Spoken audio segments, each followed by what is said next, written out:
So we have a new pirouette preparation, all right? So you're working from first. I don't want you to cross the fifth because most of you don't have enough turnout to do it, so that makes it difficult for you. So you're going to begin with a point tendu, all right? So she's going to step 1 and 2.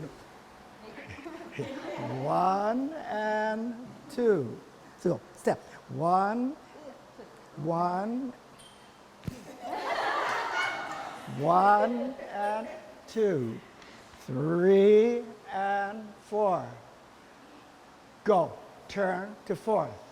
Step back to there. So you just step pose. 1. This shoulder goes back. That arm goes back, bringing this foot forward. That left shoulder is back.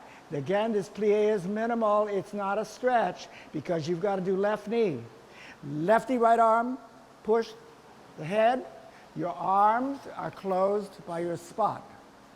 So your arm does not turn your body. It begins the turn.